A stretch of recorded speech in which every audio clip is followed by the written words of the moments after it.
যাক, স্বামী তো বাড়িতে নাই, আজকে বয়ফ্রেন্ডও ফোন দিয়ে বাসার ডেকে আনি। অনেকদিন ধরে বয়ফ্রেন্ডের সাথে কোনো দেখা সাক্ষাৎ হয় না।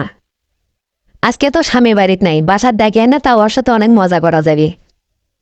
কিন্তু আমার বয়ফ্রেন্ডও তো আমার বিশ্বাস হয় না, আমার কাছে আসে যদি আবার আমার কোনো কিছু করে। না, ওর বিশ্বাস নাই। এক কাম করি, নিজের সেফটির জন্য দোকান থেকে যায় আরো কন্ডম কিনে নিয়ে আসি। বলা যায় না, আবার যদি জোর জবরদস্তি করে তাহলে তো আর রক্ষা নাই। কে ভাই, আপনার দোকানে কন্ডম আছে? হ্যাঁ আছে তো, কয়টা লাগবে আপনার? আরে ভাই, 2-3টে দাও। ওই আপা, একটা কথা বলি।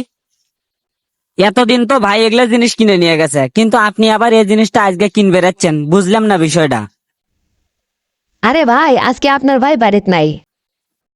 তা তো বুঝলাম, কিন্তু ভাই বাড়িতে নাই, তা আপনি কন্ডম দিয়ে কি করবেন? দূর ভাই, আপনি দেখিচ্ছে আমার সাথে ঝামেলা বাগাচ্ছেন। আপনি কন্ডম দিবেন, ওলা দেন, না হলে কন্ডম চলে যাই। আপনার ভাই বাড়িতে নাই তাই কি আছে? আমার বাড়ির আশেপাশের কি আর কোনো লোক নাই?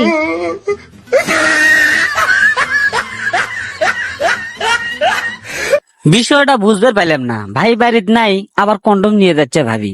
কন্ডম দিয়ে তাহলে কি করবি? আমি তো মহা ঝামেলার মধ্যে পড়ে গেলাম, মাথায় তো কোনো কিছু ধরতেছে না। এ ভাই, আপনি কি চিন্তা করতেছেন? কন্ডম দিবেন না দিবেন না, না দিলে কোন আমি চলে যাই। হতে হতে আমার সময় নষ্ট করেন না, আমার সময়ের অনেক দাম আছে। ঠিক আছে ভাবি, এই যে নেন। হ্যালো বন্ধুরা, আজকের মতো এখানে শেষ করছি। ভিডিওটি ভালো লাগলে লাইক কমেন্ট করতে ভুলবেন না।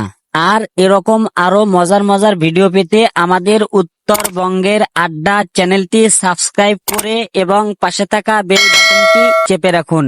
ভালো থাকুন, সুস্থ থাকুন, আবার দেখা হবে পরবর্তী ভিডিওতে।